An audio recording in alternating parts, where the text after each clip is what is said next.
A B C D వర్గీకరణ కట్టుబడి ఉన్నప్పటికీ కూడా మరి మన రాష్ట్రంలో కూడా మరి ఇక్కడ ముఖ్యమంత్రి కూడా కట్టుబడి ఉండాలి.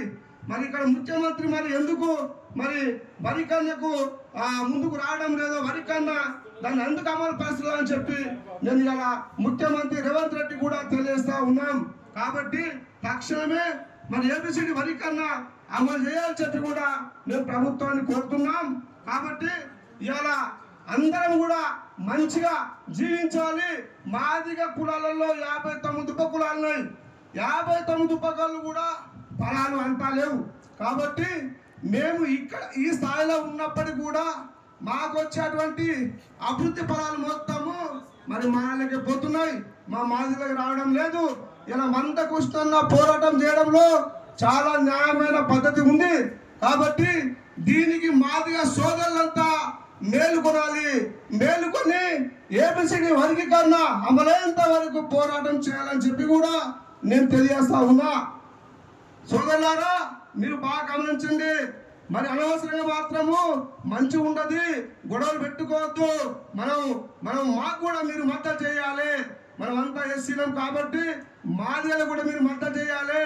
మనం మనవాద మూసుకులో ఇలా ఏబిసిడి వర్గీకరణ మేము అడ్డుకుంటామంటే మాత్రము అది మేము చూస్తూ ఊరుకోలేము. మా మాదిగల్లో కూడా సత్తా ఉన్నది. మేము తలుచుకుంటా అనేక పోరాటాలు చేస్తాం. మా జనాభా కూడా బ్రహ్మాండంగా ఉన్నది ఇలా రాష్ట్రంలో, దేశంలో కానీ. కాబట్టి మేము నడుచుకుంటా అన్నీ అవుతాయి. ఇవాళ మేము భయపడే ప్రసక్తి లేదు. మాదిగలం మేము కూడా అన్ని విధాలుగా చదువుకున్నాము, మేము మేధావులో ఉన్నాము. మేము ఇవాళ అన్ని రంగాల్లో ఇవాళ మాకు ఏబిసిడి వర్గీకరణ లేక అమలు కాకపోవడం వలన మాకు వచ్చే వాటలు మీరే గుంజుకపోతుర్రు, మీరే బాగుపడుతుర్రు, మీరే ఉన్నతమైన చదువు చదువుతారు. కానీ మాదాల్లో కూడా చదువుతుర్రు. కానీ అయినప్పటికీ కూడా మా వాళ్ళు అభివృద్ధి ఫలాలు మాకు అందగా మేము వెనకాడిపోతున్నాం. ఏబిసిడి వర్గీకరణ అమలైతే మరి మేము మంచిగా డెవలప్మెంట్ కారా, మా పిల్లలకు ఉద్యోగాలు దొరుకుతాయి. కాబట్టి దీన్ని మాత్రం అడ్డుకోవద్దని చెప్పి కూడా నేను మరొకసారి మాల సోదరులు తెలియజేస్తున్నా. కలిసిమెలిసి ఉండాలి మనము. కాబట్టి మాకు మీరు సపోర్ట్ చేయాలి. ఇవాళ సభలు పెట్టి పెద్ద సభలు పెడితే ఈరోజు ఏబిసిడి వర్గీకరణ సుప్రీంకోర్టు రిటర్న్ తీసుకొని చెప్పి అనుకుంటవచ్చు, కానీ అది కాని విషయం. ఒకసారి సుప్రీంకోర్టు మనకు ఆమోదం పలికిందంటే, కేంద్ర ప్రభుత్వం కూడా మనకు మద్దతు చేసిందంటే మరి ఖచ్చితంగా అది అమలవుతుంది. కాబట్టి మీరు ఏదో సభలు పెట్టి అలా మీ సభలు పెడితే వాళ్ళు భయపడతాం అనుకునేది కళ కాదు.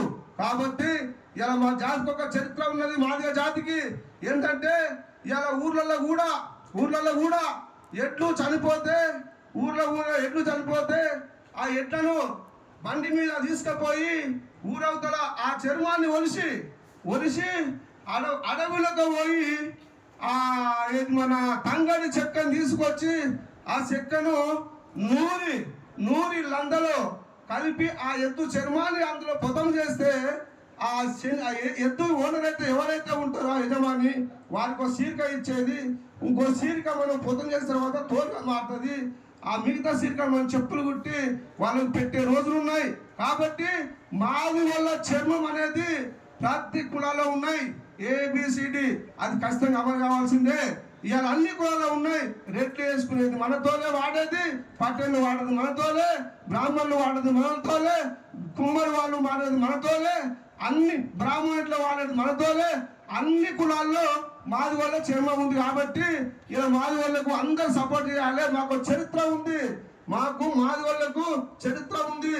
కాబట్టి మేము అనేక పోరాటాలు చేసి మేము ఈ సాధించుకున్నటువంటి ఎస్సీ ఎస్టీ సప్లను నిధులను అన్ని మాకు అందించాలి, అభివృద్ధి పరచాలి. ఏబిసిడి వర్గీకరణ అమలైనంత వరకు మేము తప్పకుండా పోరాటం చేస్తూనే ఉంటాం. ఎవరికి భయపడలేదు.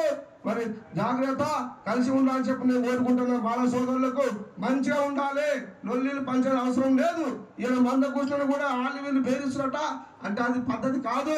కాబట్టి ఇలా ఎస్సీలకు ఎవరికి ఏం జరిగినా కానీ మనం అంతా కలిసి ఉమ్మడిగా పోరాటం చేసిన రోజులు ఉన్నాయి. కాబట్టి అటువంటి పరిస్థితులను చేస్తే అది మంచి పద్ధతి కాదని చెప్పి నేను తెలియజేస్తున్నా.